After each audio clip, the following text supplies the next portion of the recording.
Hi, welcome to the big picture for ATSI services. In this training video, we are going to go through everything that we do conceptually on this whiteboard and show you how all the services can link together. So big picture, our services are risk snapshots, risk assessments, delineations, critical area reports, mitigation plans, mitigation install, mitigation monitoring, and mitigation maintenance. And we're going to talk about all those services on one conceptual property and how they are related to each other. So let's start from the beginning. So this is our conceptual property. Now, in this example, first thing that we're going to talk about is a risk snapshot. Snapshot. Okay, number one. Okay, so in a risk snapshot, what we do is we strictly look at all of the online databases that are available for across the country. So, and then we compile it into one report about a specific property. So we look at things like something called the National Wetland Inventory. Wetland Inventory. The NWI. Okay, that is, and we'll essentially what that is this is essentially what it sounds like. It's a national quote unquote inventory of where all the wetlands are in the United States. Now, it's notoriously wrong, but it is a good estimator. Okay, the next thing that we look at another thing called Salmonscape. Salmonscape. This is a Washington State list of every stream that is protected in Washington State. So we look at that, look at if there's any streams. There's also something called the priority habitat species, so PHS. I'll write that out. Priority habitat species list. That is a map of exactly what it sounds like. Priority habitat species. So gray wolf is one that comes up around us. Brown bat is something that comes up around us. Eagles are sometimes come up around us. And and there's a slew of other databases that we look at in a risk snapshot that we can relatively quickly look at a piece of property and from everything that's online, and we put it together and send it to the client so they have a broad strokes idea of what permitting is going to be involved. So for this, for our pretend property, we're going to say our risk snapshot shows a stream that comes down through here, goes like that, and there's a big riverine associated wetland like this. So this is the wetland based on the NWI and other things we look at, and this is going to be the stream that we look at. So, and then this is all upland, and that the symbol for upland looks like that. So here we go. Here go client. Here's our risk snapshot. We have and in the risk snapshot we'll give percentages. We'll say there's I just kind of make this up. So there'll be like there's an 80% chance of wetland here. Or in this location, this will be a different shade of green, and there'll be a 60% chance of wetland over here. Whatever it comes out to be. In this example, that's what we're going to say. We're going to say there's definitely a stream right here, all through the middle. We're going to say that there is an 80% chance of wetland in this line to this line. And then there is a 60% chance of wetland on here. So that they know, like this, when I'm developing a property, this is what this is the risk I'm taking. So this is a risk snapshot. Okay, give that to a client. Client says, okay, great. In our risk snapshot, we also say the bottom line. The bottom line like this would say, hey, Mr. Client, the bottom line is you can definitely develop your property with normal permitting. These are the next steps. It's going to take you this long. Okay, so in this example, I'm going to now pretend to be the client, and I see this risk snapshot. I'm like, okay, sounds good. Let's move on to the next step, and we'll do a risk assessment. That's so. By the way, a risk snapshot is free. We do that for clients for free, and we deliver it in 2 business days. The risk assessment is not free; it's paid. So we're going to move on to the risk assessment site, and talk about that project real quick. What that looks like. Need to get a paper towel on. Let me just dry this off real quick.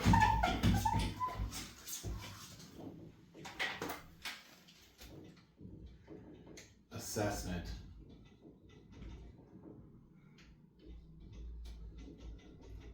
This is the risk assessment. This is the risk snapshot. Risk assessment, essentially, it's the exact same thing as the risk snapshot. I essentially just take the risk snapshot, and I personally go to the field and walk it, and then I produce, and I take test pits. Like maybe I'll take a test pit here, take a test pit here. I look over, maybe take a test pit over here to make sure it's upland. Maybe take a test pit over there, and then I develop. And then from my risk assessment, from actually going on site, I'm like, okay, there's no wetland here. That does not exist, but there is definitely wetland over here. So this is not a percentage. And then what I do is I give this to the client and we say, okay, now that there's a risk, now I went on site, I collected data, and there is a 98% chance that there's wetland there. So, and there's a high confidence to that number, right? So the risk assessment essentially just provides the client a higher confidence level risk snapshot. And it's still not 100% because we haven't done the delineation. And that would be the next step. And I'll talk about why that provides you 100% guarantee of what we think we can get through permitting. Okay, so in this role play, I'm gonna be the client now. I'm gonna be like, okay, thank you for this risk assessment. This looks good. Let's go ahead and go to a critical areas report or delineation. That'll be the next step. So, number 3, critical area report, otherwise known as a CAR, C-A-R. What we do in the critical areas report, we go on field, we do a full delineation. We do a ordinary high water mark if we need to, ordinary high water mark determination.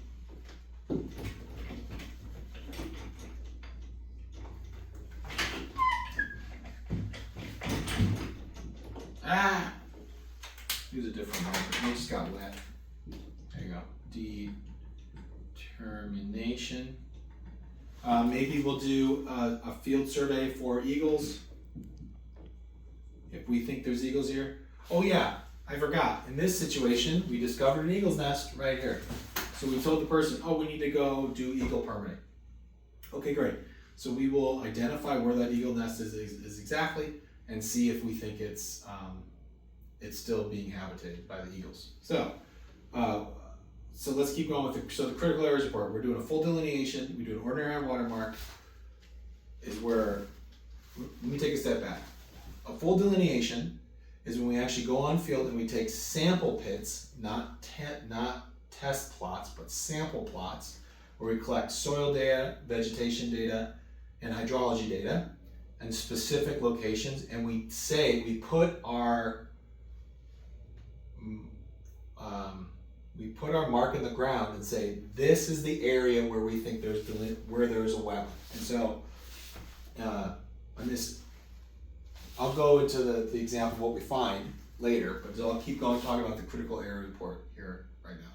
So we do all this data collection, and then we present it all in a full, detailed report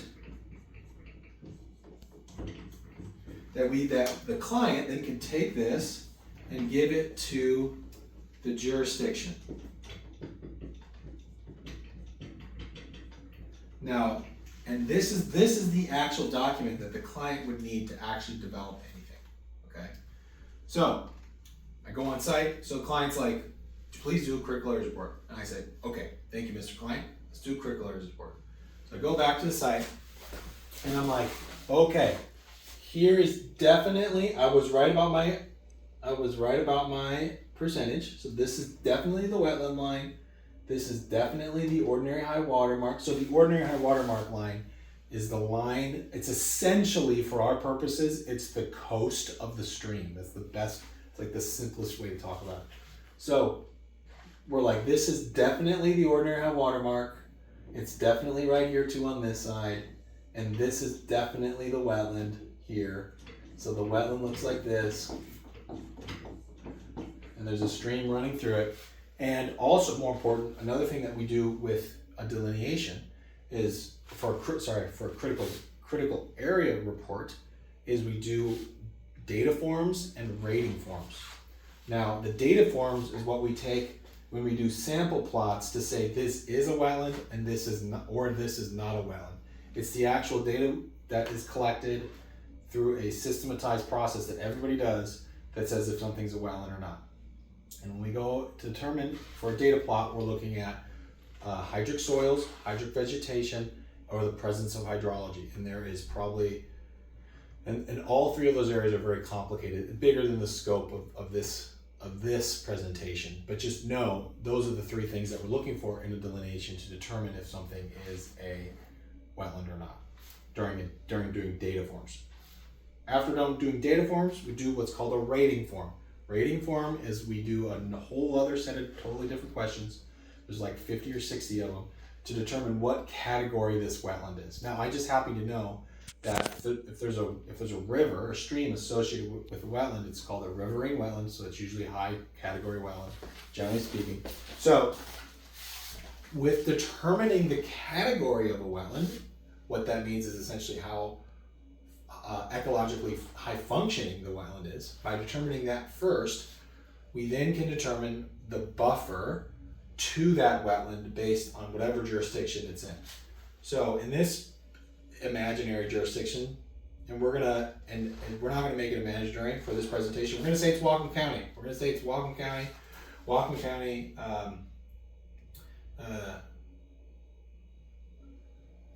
we're going to say this isn't Whatcom County. Again, this is totally made up.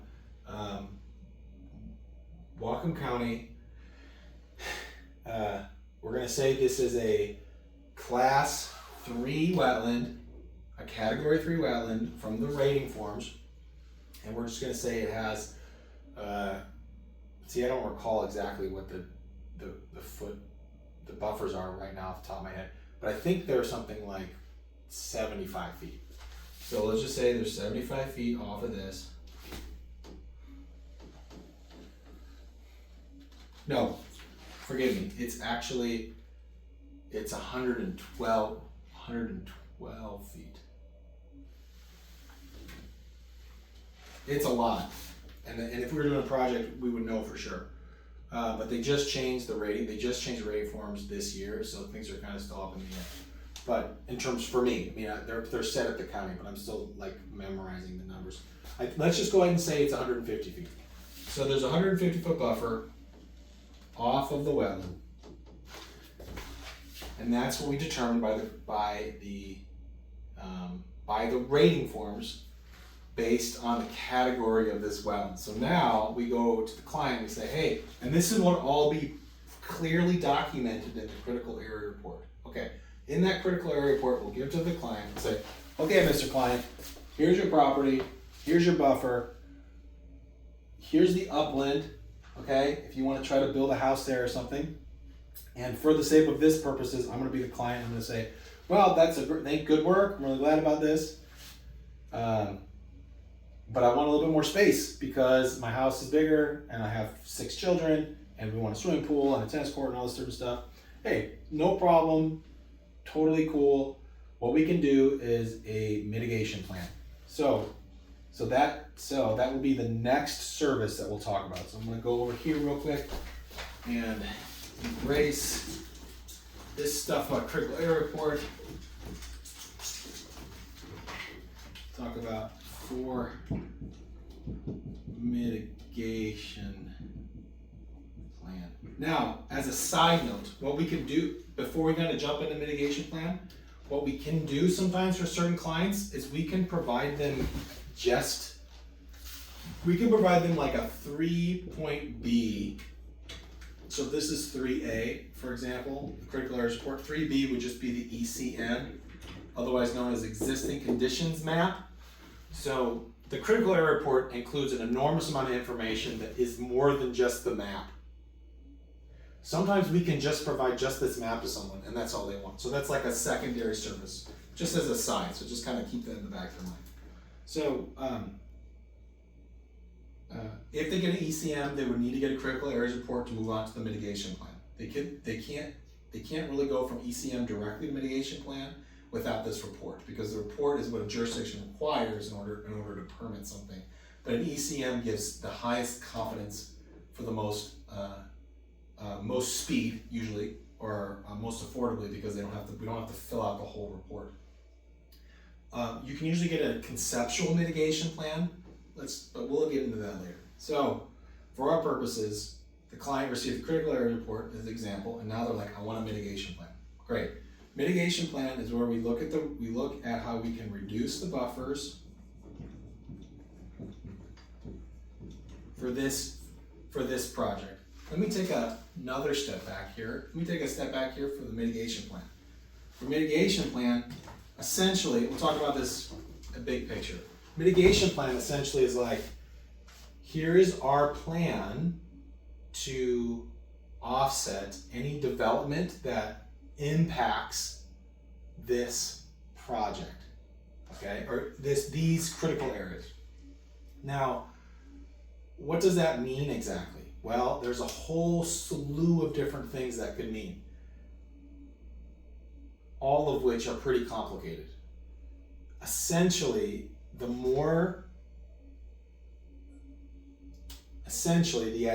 conceptual idea is this: if your house, in this critical areas report we gave to this client, this imaginary client, this area is all upland here. So let's say he wants to put his house right here, completely outside this buffer, right? Because this is the buffer of the wetland, in this imaginary. And he wants to put his house right here. We would say, no problem. You don't need a mitigation plan. You just give them the jurisdiction's critical areas report, and you give them this plan, and you send this to your architect or whoever, your engineer, whatever, and they'll put it on there, and you can get a permit easy peasy in terms of critical areas. Now in this example, the client was like, hey, I need a bigger house. So, and we said, no problem, let's talk about it. So, in that situation, in this imaginary situation that we are currently discussing, the house would go something like this, right? Just as an imaginary, so here. So that would be the size of the house, and this would be the actual impacts to the buffer for this project. Now before we get too far into explaining this concept, I want to talk about the theoretics of other types of mitigation that could be required. But I won't go. But essentially the idea is this: theoretically, we could go with a client and walk them through to maybe build a house that looks like this. And there's all sorts of stipulations that maybe they want to try to fill this entire area. So there's all different and I'm not saying this is guaranteed, right? These are all conceptual permit pathways, or these are all conceptual plans that a client can walk with us and take the risk to try to get, or to take the permit pathway, the conceptual permit pathway that it would take to do all this different types of fill, right? Like, so in short, what I'm trying to say is this type of buffer impact is one permit mechanism and has a certain amount of risk for it. For this project, it's fairly easy, right? This imaginary project. If they wanted to put the house here, and they're like adamant that's what they want, there's a different level of risk that the client has to take in spending the money to try to see if this will work with the regulations, and also mitigation elsewhere. Now, knowing Whatcom County, knowing our projects, I know this would never fly, right? Like I'm like 99% sure this would never fly, and that's what I would tell my clients. This is 99% sure not going to work. We can try it if you want. Sure, it's not going to work. And then that's their decision. Same thing goes for this, right? So if they want to like cut off all of this wetland and all of that all of the stream, whole different process and money and risk that the client has to take. We're gonna leave all those details for a different video. I just wanted to introduce some of those concepts here so that you can kind of get an idea of the complexity at this stage. Okay, so let's go back to our imaginary process here. So I'll erase this line and take out this building line. Kind of like that, and this is the stream, wetland line, buffer. Okay, so in this case, Mr. Client wants to have this much wants to have this site plan. I'm like, okay, does this work? And they're like, yes, that works, that's great. Okay, so this is what I'll tell the client. This is how much impact you have for the site. Let me take a step back before that.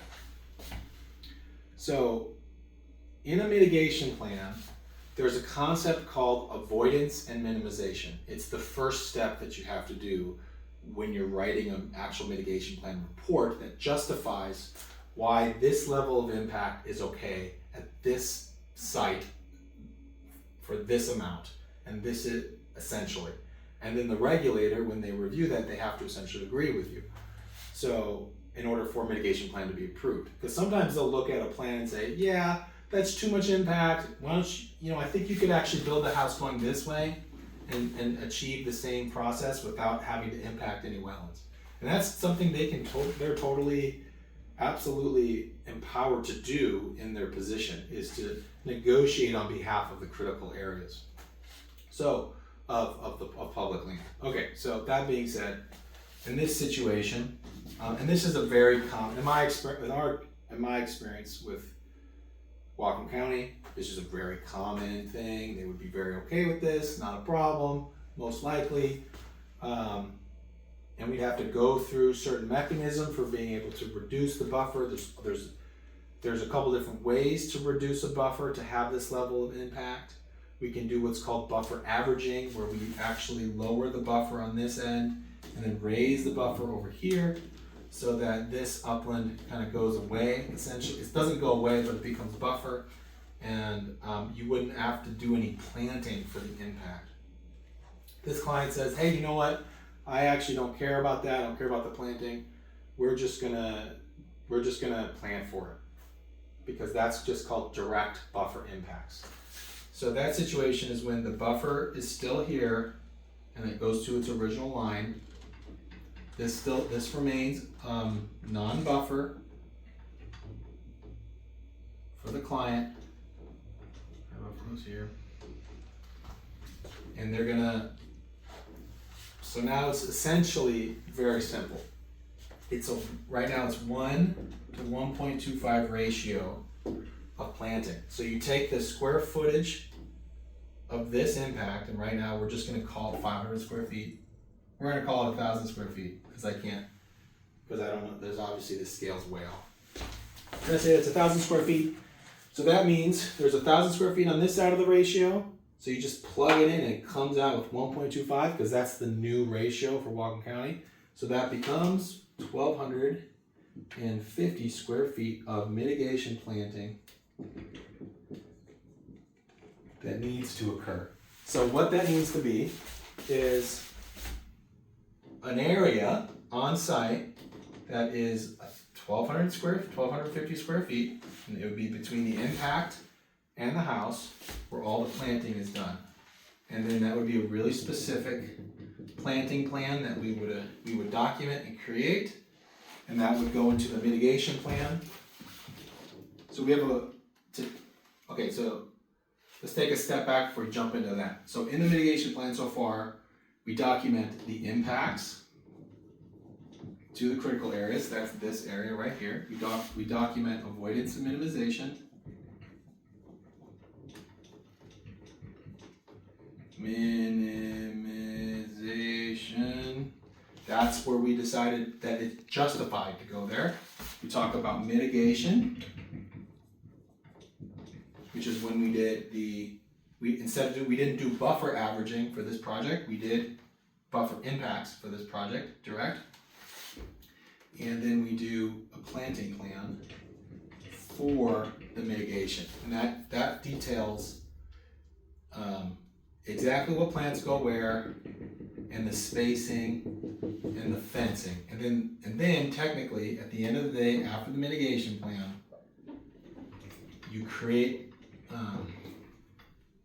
essentially the new buffer, which goes right up to here, and there'll be there'll be a new fence probably all the way down. So then there'll be protection. So that is fencing.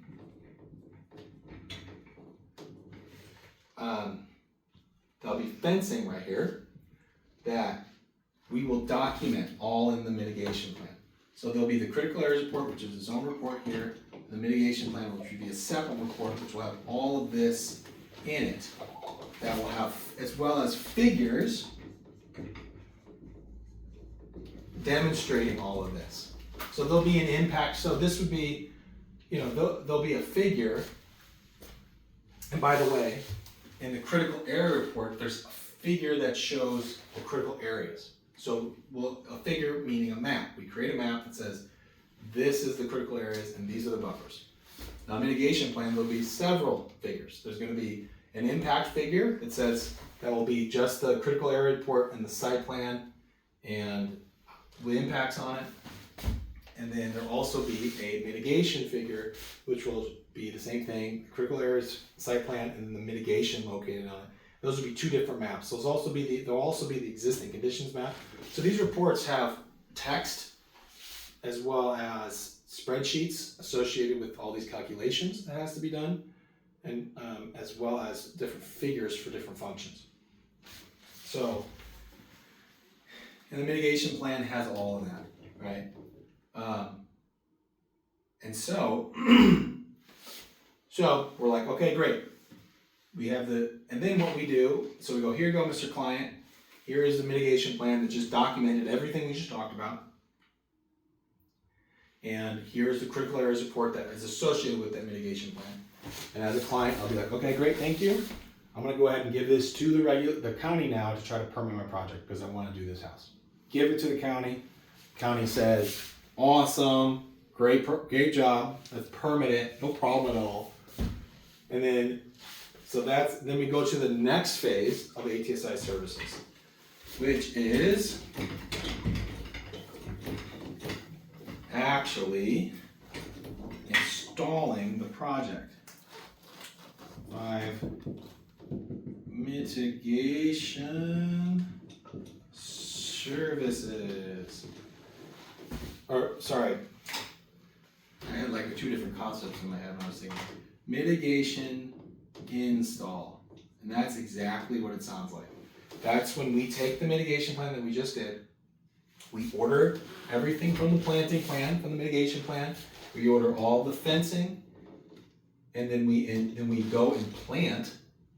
We actually plant all those planting,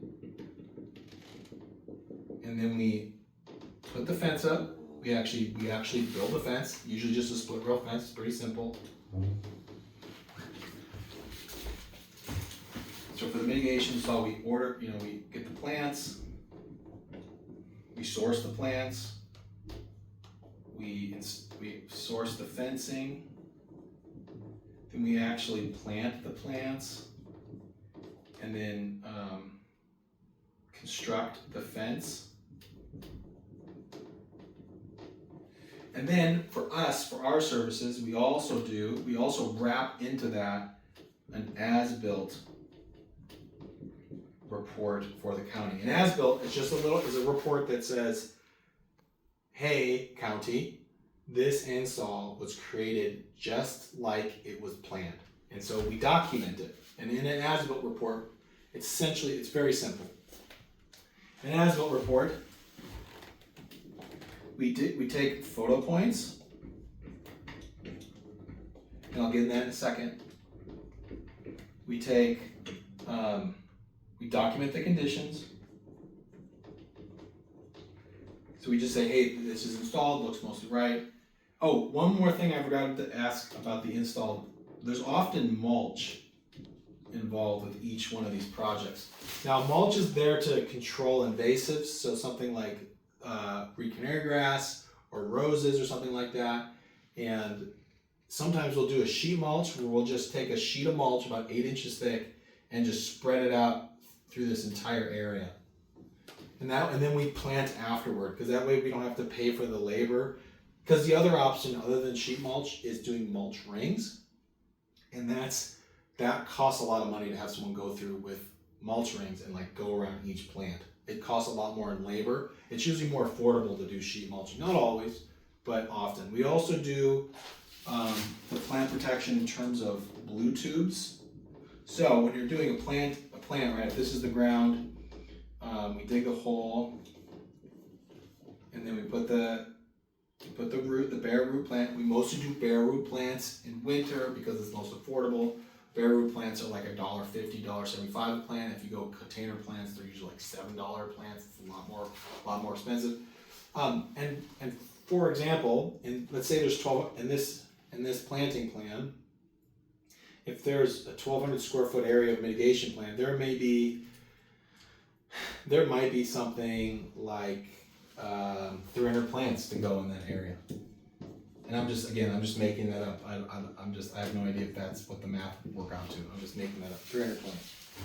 So 300 plants is a lot of money when you're talking about $1 a plant or $1.50 a plant or $7 a plant, right? So that means it's a 300.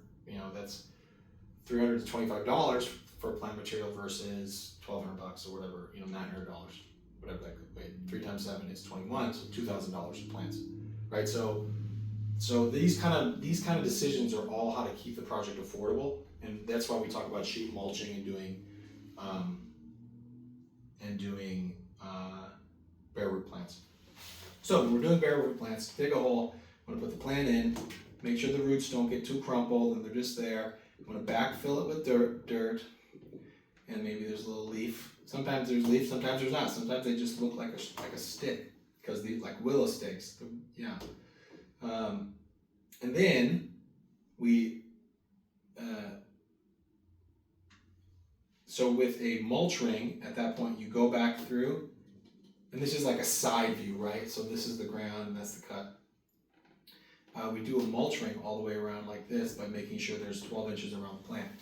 And you can imagine if someone was coming through and actually taking a wheelbarrow and just like dumping it around or like a bucket or something, it's an enormous amount of labor. So with sheet mulching, if this is the ground, you just come through with a bulldozer and you just dump and spread out 8 inches of mulch.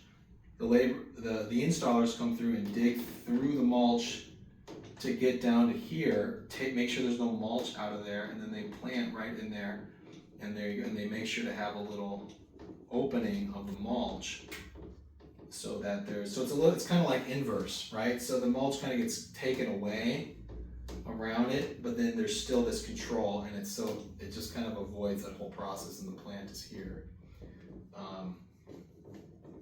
based on what you need, right? So we like to do, and this is the ground in this instance. So we usually like to do sheet mulch if we can because it's a lot more affordable in terms of labor. Okay, so we install the plants. Put the split rail fence up, maybe put signs up, and then we do the as-built.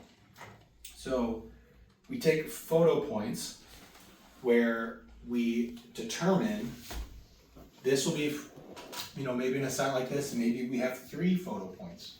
We'll say this is a photo point, this is a photo point, and this is a photo point. Now those photo points need to be, they'll be the same photo points that we take every year when we monitor, and that way you can compare the health of the site year to year from the exact same perspective. So this photo point would be like this photo point would be like this photo point would be like that. And so in the as-built, we'll have a figure that demonstrates where these photo points are. Okay, so we'll also document the conditions. We'll say all the plants were planted great. We'll also have a checked off list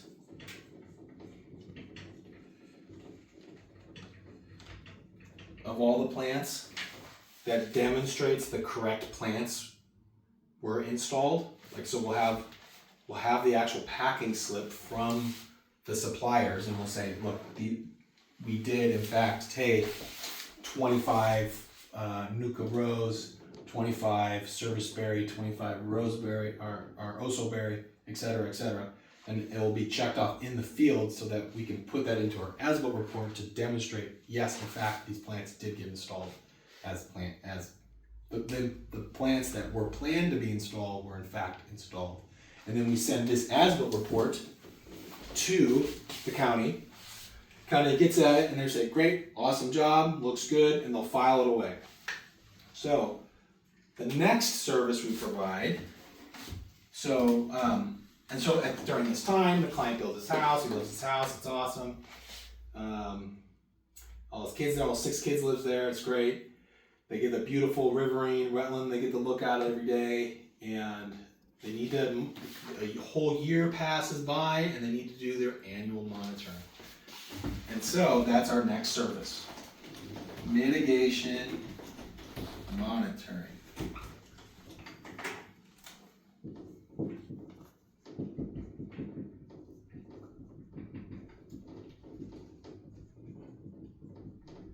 Okay, so that mitigation monitoring is just like what it sounds like.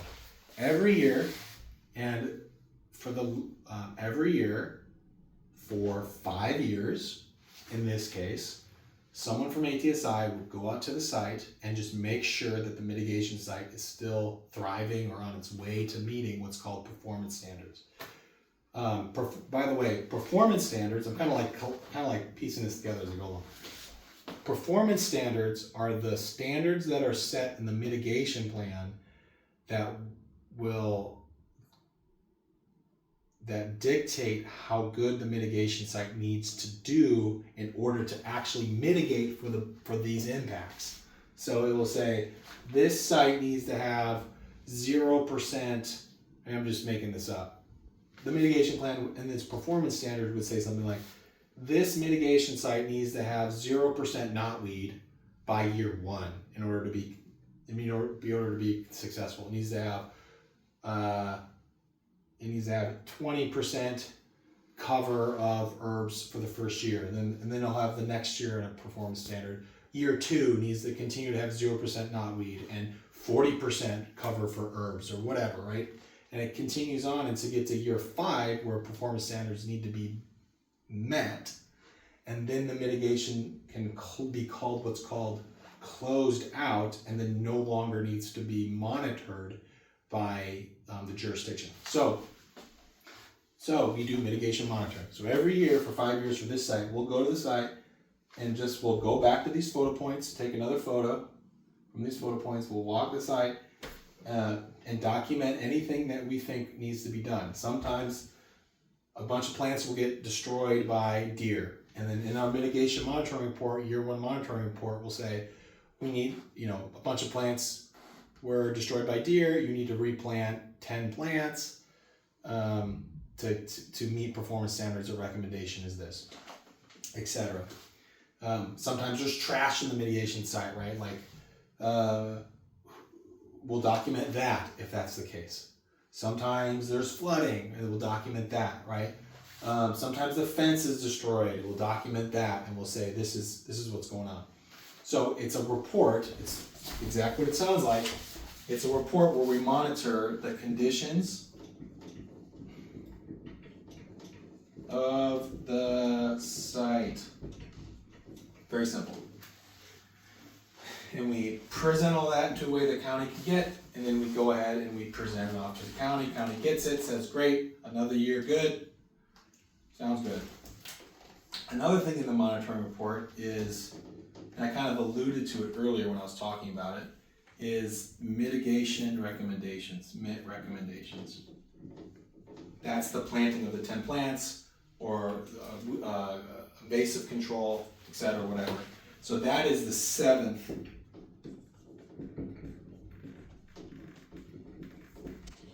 service that ATSI provides, maintenance. That's weed whacking or invasive control. Weed whacking, maybe watering. We do that rarely, but we can on a dry summer. Watering, replanting. So, same thing. We have staff go out, weed whack, control invasives, replant, whatever is needed. So in this presentation, we went through the 7 major bread and butter services of ATSI. Those are risk snapshot, risk assessment, critical areas report, mitigation plan, mitigation install, mitigation monitoring, mitigation maintenance. So we'll do a brief overview of each one. Risk snapshot, it's essentially a desktop review of all the databases online that we can look at a property very easily. So the client can understand the risk from a high level, if they should spend any more money with us or not, essentially, to do the project. Risk assessment is we take that risk snapshot and I actually go on site and get a higher level of confidence and kind of maybe change the lines a little bit in terms of the same information, so they can make an even more educated determination. Critical areas report and associated existing conditions map. We actually go out we have a field crew go out, delineate exactly. We put our mark in the sand and say, this is where the delineation stops. This is where the wetland is, and this is where the wetland is not. And we make a determination, and we present that to the jurisdiction for them to make a call. And then we also but before we present it to the jurisdiction, we'll often do a mitigation plan, which is a plan that overviews the impacts to any critical areas that are on site and what we're going to do to mitigate for that impact. And then we have mitigation install, where we go out. So then once the mitigation plan gets accepted, ATSI goes out and installs the mitigation plan, plants the plants, puts up the fence, and then we monitor that mitigation, and then we maintain that mitigation. And that's the 7 bread and butter services of ATSI from a big picture. Thank you for your time and attention to this matter.